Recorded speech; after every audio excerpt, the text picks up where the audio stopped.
ये बातें तभी होती हैं तो दुनिया देख रही होती है। अब हम अपना कुछ भी सोचते रहें, दुनिया देख रही है क्या हुआ है, दुनिया ने अपने नतीजे निकाल लिए हैं कि क्या हुआ है। और अच्छा देखिए, मैं आपको एक मज़ेदार बात बताऊं, ये एक बहुत इंपॉर्टेंट बात है। वो ये है कि 4 ऐसे मुल्क हैं या 4 ऐसी जगह हैं जिनके पास पूरी दुनिया का सैटेलाइट है, what is called the constellation, round the clock they can see क्या हो रहा है। जीपीएस है अमेरिका का, गलीलियो है यूरोप का, ग्लोनोस है रशिया का और बेदू है चाइना का। बेदू इन सब में से अच्छा है टेक्निकली, बिकॉज वो बहुत लेटेस्ट है, उसमें 45 सैटेलाइट्स है, किसी और में नहीं है। तो एग्जैक्ट क्या हुआ रियल टाइम में दुनिया को मालूम है, कुछ नहीं छुपा। अगर छुपा है तो हिंदुस्तान के लोगों को नहीं मालूम। अब आप ये कहना कि हमने उनका वहाँ पर जाके अंदर वो उसको एक वो एयर स्ट्रिप्स को हमने कर, ठीक है, दैट्स फाइन, वो भी क्लेम कर रहे हैं हमने कर दिया। Key thing was the air war, आपने वो शुरू करी जंग, पर देखिए आगे क्या हुआ। लेसन दोनों सीख चुके हैं, आपने उसको पॉज किया है अभी ऑपरेशन को, प्राइम मिनिस्टर ने। इसका मतलब ये है कि पॉज का है कि अब दोनों को अपनी जो लिमिटेशंस है उसकी तैयारी करनी है। पाकिस्तान जल्दी से कर लेगा क्योंकि चीन उसको सब कुछ देगा। वो अब रिपोर्ट आ रही है कि वो आधे पैसे पे देगा, मैं कहता हूँ वो फ्री देगा, वो कोई पैसे नहीं लेगा, उससे हम घूमते रहेंगे। पहली बात तो ये है। दूसरी बात क्या है, आपने ये न्यू नॉर्मल जो क्रिएट करा है वो इतना डेंजरस है कि जो वॉर का थ्रेशोल्ड है वो बिल्कुल नीचे आ गया है। क्योंकि अब आप क्या कह रहे हैं न्यू नॉर्मल के अंदर कि आप मिसाइल फायर कर सकते हैं एक दूसरे के अंदर। सवाल ये है कि अगर आप कुछ भी करेंगे एक्ट ऑफ वॉर, देखिए अब आप एक्ट ऑफ वॉर की बात कर रहे हैं, 2019 में क्या हुआ था। 2019 में जब हमने ऑपरेशन किया था बालाकोट का, अगले दिन उन्होंने ऑपरेशन स्विफ्ट रिटॉर्ट किया, मिलिट्री टारगेट्स करे। हमारी एयरफोर्स ने बोला publicly that this was an act of war, कुछ किया कुछ नहीं। तो ये कहने और करने में फर्क होता है। ये जो हुआ है इससे हमारी एयरफोर्स की लिमिटेशंस एक्सपोज हो गई हैं, इसमें पॉज है, डेंजरसली लो थ्रेशोल्ड आ गया है। और मैं समझता हूँ जॉन सी भी whichever side gets ready first they will lift the pause. देखिए आपको जंग 2 जगह लड़नी होगी। जो पाकिस्तान है वो पाकिस्तान अकेला नहीं है। It is what I have been calling for so many years, this is a one front reinforced war. China उसके साथ खड़ा है, सिर्फ हाथ नहीं दिखा रहा है। एक तो ये हो गया आपका। दूसरी जंग आपकी होगी कश्मीर के अंदर। जहाँ तक उनका ताल्लुक है, चाइना का ताल्लुक है, वो ये इंश्योर करेंगे जो आपकी एयरफोर्स है वो तकसीम रहेगी, पर वो कुछ करेंगे नहीं, वो सिर्फ अपनी एक्टिविटी जो है वो बढ़ा देंगे, लड़ाई नहीं लड़ेंगे आपके साथ, वो आपको अपने लेवल का समझते ही नहीं है। और सब ये इससे एक और बात निकली, अब पूरी जो दुनिया है, अब हम कह रहे हैं कि साहब हम हाइफनेट हो गए हैं, हिंदुस्तान पाकिस्तान, आप खुद ही तो करते रहते हैं सारा टाइम। परमाणु शक्ति को इतनी अहमियत नहीं देनी चाहिए मैं समझता हूँ, क्योंकि कोई इतनी जल्दी न्यूक्लियर वेपन्स यूज़ नहीं करेगा। Conventional capabilities matter. जो जंग होती है कन्वेंशनल कैपेबिलिटीज़ मैटर, और उसमें वो दुनिया ने देख लिया है कि हमारे वो कॉम्पिटिटर हैं, वो हमसे कम बिल्कुल नहीं। एक काउंटर टेररिज्म स्ट्रैटेजी नाम की कोई चीज़ नहीं होती मेरी सोच में। सॉरी, मैं बताता हूँ क्यों। 35 साल जब ये प्रॉब्लम शुरू हुई थी, ये प्रॉब्लम क्यों चलती रही है, क्योंकि हमारे पास कभी credible conventional war fighting capabilities थी ही नहीं। मिसाल के तौर पर चीन ईस्ट लद्दाख में बैठा है, हम क्या उसको बाहर फेंक सकते हैं? नहीं फेंक सकते।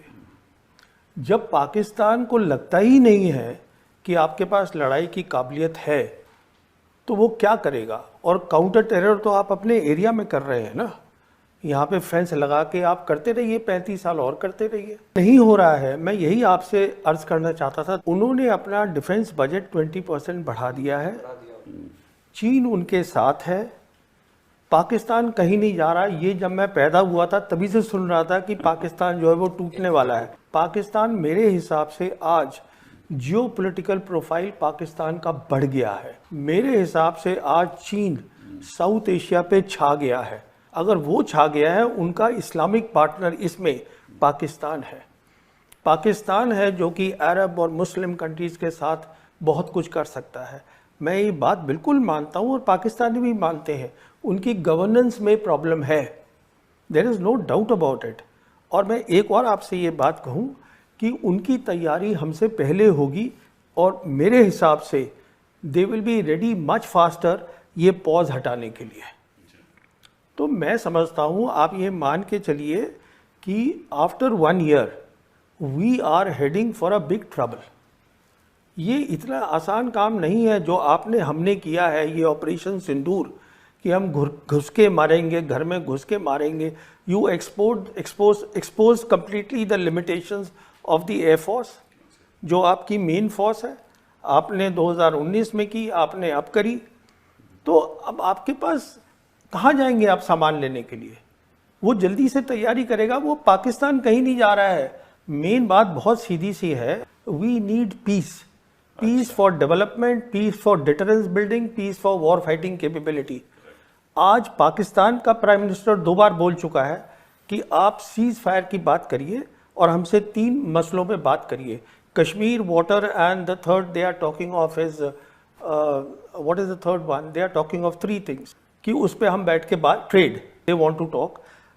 चाइना का अभी vice foreign minister Sun Weidong was here in Delhi, he met up with the foreign secretary Misri, they से कि आप डायरेक्ट फ्लाइट शुरू करिएगा। अच्छा, अभी देखिए, जो आपको ये शायद मालूम होगा, आपको तो मालूम ही होगा, Sergei Lavrov was suppose here, उसने अपना कैंसिल कर दिया है आना, क्योंकि हमारे प्राइम मिनिस्टर और foreign minister they are going to G7, वो वहाँ चले गए हैं। अब क्यों आ रहे थे सर्गी लैवरोव?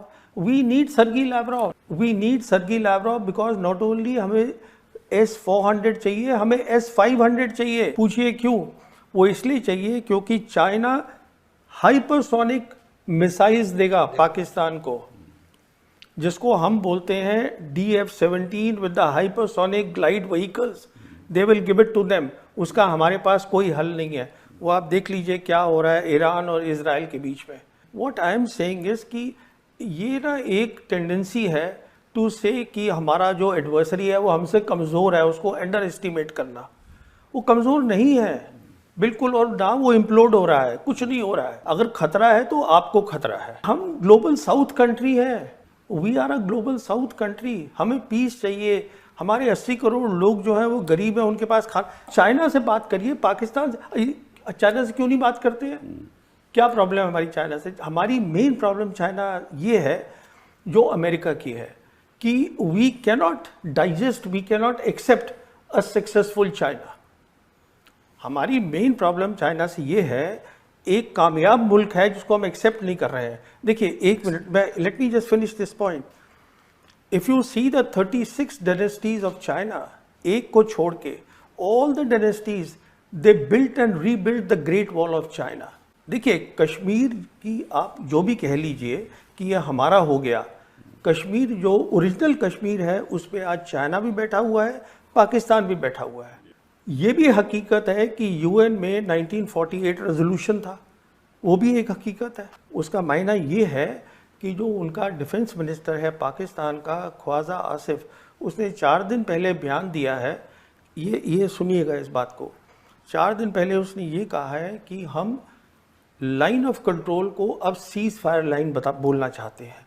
इसका मैं इम्प्लीकेशन 1 मिनट आपको बताता हूँ। लाइन ऑफ कंट्रोल जब बनी थी शिमला एग्रीमेंट में, इसमें 2 चीज़ें थी। पहली थी दिस वाज बायलैटरल, दूसरी चीज़ इसमें क्या थी वो क्लियरली लिखी हुई है कि neither side will use force to change the line. इसका मतलब ये हुआ कि आप टैक्टिकली उसको हिला सकते थे, जो हम हिलाते रहे हैं। कभी हम उनकी एक पोस्ट ले लेते हैं, हमारी ले लेते हैं। If now they are saying we want to go back to the UN resolution and the ceasefire line, उसका इम्प्लीकेशन सीधा है they are preparing for attack on Kashmir. मैं आपसे पहले भी बात कर चुका हूं, मैं तो ये भी मानने को तैयार नहीं था कि हम ऐसी कुछ हरकत करेंगे ऑपरेशन सिंदूर में कि we will actually cross their airspace. मेरे को तो लग रहा था कि हमारी जो सिक्योरिटी टीम है, टॉप सिक्योरिटी टीम सरकार की, वो सोचे कि इसका इम्प्लीकेशन क्या है। तो मुझे खुद बहुत अजीब सा लगा कि आप ऐसे कैसे काम कर रहे हैं, रियलाइजिंग फुली वेल कि आप जो है you are playing their game. ये बातें तभी होती हैं तो दुनिया देख रही होती है। अब हम अपना कुछ भी सोचते रहें, दुनिया देख रही है क्या हुआ है, दुनिया ने अपने नतीजे निकाल लिए हैं कि क्या हुआ है। और अच्छा देखिए, मैं आपको एक मज़ेदार बात बताऊं, ये एक बहुत इंपॉर्टेंट बात है। वो ये है कि 4 ऐसे मुल्क हैं या 4 ऐसी जगह हैं जिनके पास पूरी दुनिया का सैटेलाइट है, what is called the constellation, round the clock they can see क्या हो रहा है। जीपीएस है अमेरिका का, गलीलियो है यूरोप का, ग्लोनॉस है रशिया का और बेदू है चाइना का। बेदू इन सब में से अच्छा है टेक्निकली, बिकॉज वो बहुत लेटेस्ट है, उसमें 45 सैटेलाइट्स है, किसी और में नहीं है। तो एग्जैक्ट क्या हुआ रियल टाइम में दुनिया को मालूम है, कुछ नहीं छुपा। अगर छुपा है तो हिंदुस्तान के लोगों को नहीं मालूम। अब आप ये कहना कि हमने उनका वहाँ पर जाके अंदर वो उसको एक वो एयर स्ट्रिप्स को हमने कर, ठीक है, दैट्स फाइन, वो भी क्लेम कर रहे हैं हमने कर दिया। Key thing was the air war, आपने वो शुरू करी जंग, पर देखिए आगे क्या हुआ। लेसन दोनों सीख चुके हैं, आपने उसको पॉज किया है अभी ऑपरेशन को, प्राइम मिनिस्टर ने। इसका मतलब ये है कि पॉज का है कि अब दोनों को अपनी जो लिमिटेशंस है उसकी तैयारी करनी है। पाकिस्तान जल्दी से कर लेगा क्योंकि चीन उसको सब कुछ देगा। वो अब रिपोर्ट आ रही है कि वो आधे पैसे पे देगा, मैं कहता हूँ वो फ्री देगा, वो कोई पैसे नहीं लेगा, उससे हम घूमते रहेंगे। पहली बात तो ये है। दूसरी बात क्या है, आपने ये न्यू नॉर्मल जो क्रिएट करा है वो इतना डेंजरस है कि जो वॉर का थ्रेशोल्ड है वो बिल्कुल नीचे आ गया है। क्योंकि अब आप क्या कह रहे हैं न्यू नॉर्मल के अंदर कि आप मिसाइल फायर कर सकते हैं एक दूसरे के अंदर। सवाल ये है कि अगर आप कुछ भी करेंगे एक्ट ऑफ वॉर, देखिए अब आप एक्ट ऑफ वॉर की बात कर रहे हैं, 2019 में क्या हुआ था। 2019 में जब हमने ऑपरेशन किया था बालाकोट का, अगले दिन उन्होंने ऑपरेशन स्विफ्ट रिटॉर्ट किया, मिलिट्री टारगेट्स करे। हमारी एयरफोर्स ने बोला publicly that this was an act of war, कुछ किया कुछ नहीं। तो ये कहने और करने में फर्क होता है। ये जो हुआ है इससे हमारी एयरफोर्स की लिमिटेशंस एक्सपोज हो गई हैं, इसमें पॉज है, डेंजरसली लो थ्रेशोल्ड आ गया है। और मैं समझता हूँ जॉन सी भी whichever side gets ready first they will lift the pause.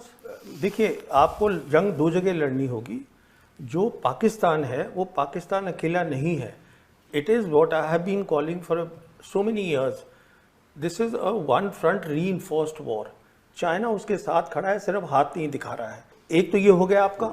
दूसरी जंग आपकी होगी कश्मीर के अंदर। जहाँ तक उनका ताल्लुक है, चाइना का ताल्लुक है, वो ये इंश्योर करेंगे जो आपकी एयरफोर्स है वो तकसीम रहेगी, पर वो कुछ करेंगे नहीं। वो सिर्फ अपनी एक्टिविटी जो है वो बढ़ा देंगे, लड़ाई नहीं लड़ेंगे आपके साथ। वो आपको अपने लेवल का समझते ही नहीं है। और सब ये इससे एक और बात निकली, अब पूरी जो दुनिया है, अब हम कह रहे हैं कि साहब हम हाइफनेट हो गए हैं, हिंदुस्तान पाकिस्तान। आप खुद ही तो करते रहते हैं सारा टाइम। परमाणु शक्ति को इतनी अहमियत नहीं देनी चाहिए मैं समझता हूँ, क्योंकि कोई इतनी जल्दी न्यूक्लियर वेपन्स यूज़ नहीं करेगा। Conventional capabilities matter. जो जंग होती है कन्वेंशनल कैपेबिलिटीज़ मैटर, और उसमें वो दुनिया ने देख लिया है कि हमारे वो कॉम्पिटिटर हैं, वो हमसे कम बिल्कुल नहीं। एक काउंटर टेररिज्म स्ट्रैटेजी नाम की कोई चीज़ नहीं होती मेरी सोच में। सॉरी, मैं बताता हूँ क्यों। 35 साल जब ये प्रॉब्लम शुरू हुई थी, ये प्रॉब्लम क्यों चलती रही है? क्योंकि हमारे पास कभी credible conventional war fighting capabilities थी ही नहीं। मिसाल के तौर पर चीन ईस्ट लद्दाख में बैठा है, हम क्या उसको बाहर फेंक सकते हैं? नहीं फेंक सकते। जब पाकिस्तान को लगता ही नहीं है कि आपके पास लड़ाई की काबिलियत है, तो वो क्या करेगा? और काउंटर टेरर तो आप अपने एरिया में कर रहे हैं ना, यहाँ पे फेंस लगा के आप करते रहिए, 35 साल और करते रहिए। नहीं हो रहा है। मैं यही आपसे अर्ज करना चाहता था। उन्होंने अपना डिफेंस बजट 20% बढ़ा दिया है, चीन उनके साथ है, पाकिस्तान कहीं नहीं जा रहा। ये जब मैं पैदा हुआ था तभी से सुन रहा था कि पाकिस्तान जो है वो टूटने वाला है। पाकिस्तान मेरे हिसाब से आज जियो पॉलिटिकल प्रोफाइल पाकिस्तान का बढ़ गया है। मेरे हिसाब से आज चीन साउथ एशिया पे छा गया है। अगर वो छा गया है, उनका इस्लामिक पार्टनर इसमें पाकिस्तान है। पाकिस्तान है जो कि अरब और मुस्लिम कंट्रीज़ के साथ बहुत कुछ कर सकता है। मैं ये बात बिल्कुल मानता हूँ और पाकिस्तानी भी मानते हैं। उनकी गवर्नेंस में प्रॉब्लम है, there is no doubt about it. और मैं एक और आपसे ये बात कहूँ कि उनकी तैयारी हमसे पहले होगी और मेरे हिसाब से they will be ready much faster ये पॉज हटाने के लिए। तो मैं समझता हूँ आप ये मान के चलिए कि after 1 year we are heading for a big trouble. ये इतना आसान काम नहीं है जो आपने हमने किया है, ये ऑपरेशन सिंदूर, कि हम घुस के मारेंगे, घर में घुस के मारेंगे। You expose completely the limitations of the air force, जो आपकी मेन फोर्स है। आपने 2019 में की, आपने अब करी, तो अब आपके पास कहाँ जाएंगे आप सामान लेने के लिए?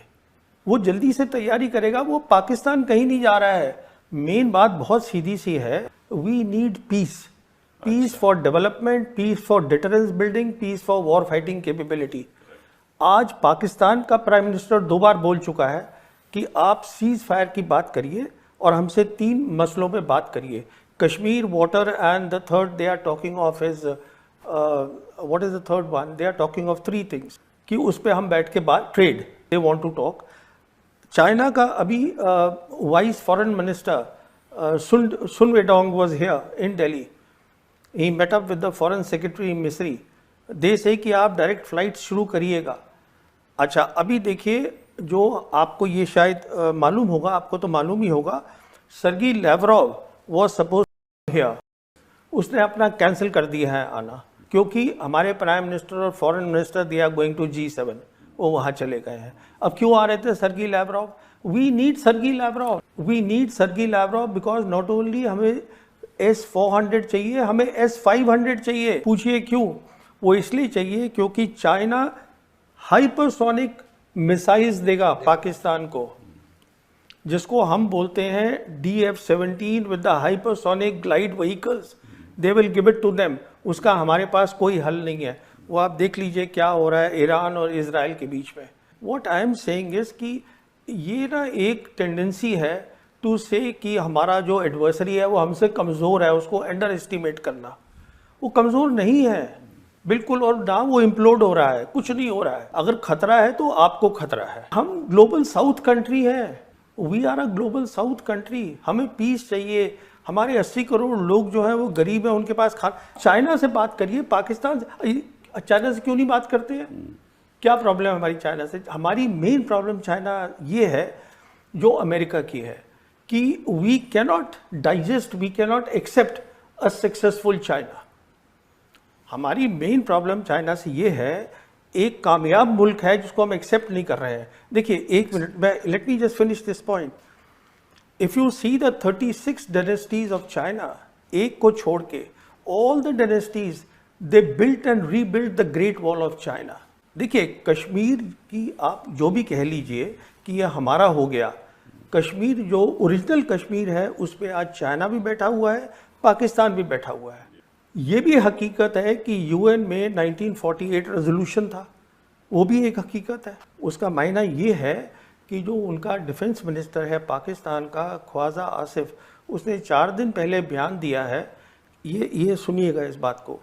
4 दिन पहले उसने ये कहा है कि हम लाइन ऑफ कंट्रोल को अब सीज फायर लाइन बोलना चाहते हैं।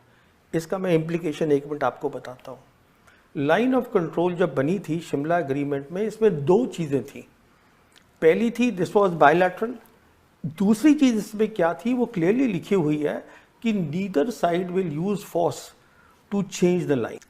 इसका मतलब ये हुआ कि आप टैक्टिकली उसको हिला सकते थे, जो हम हिलाते रहे हैं। कभी हम उनकी एक पोस्ट ले लेते हैं, हमारी ले लेते हैं। If now they are saying we want to go back to the UN resolution and the ceasefire line, उसका इम्प्लीकेशन सीधा है they are preparing for attack on Kashmir. मैं आपसे पहले भी बात कर चुका हूं, मैं तो ये भी मानने को तैयार नहीं था कि हम ऐसी कुछ हरकत करेंगे ऑपरेशन सिंदूर में कि we will actually cross their airspace. मेरे को तो लग रहा था कि हमारी जो सिक्योरिटी टीम है, टॉप सिक्योरिटी टीम सरकार की, वो सोचे कि इसका इम्प्लीकेशन क्या है। तो मुझे खुद बहुत अजीब सा लगा कि आप ऐसे कैसे काम कर रहे हैं, रियलाइजिंग फुली वेल कि आप जो है you are playing their game.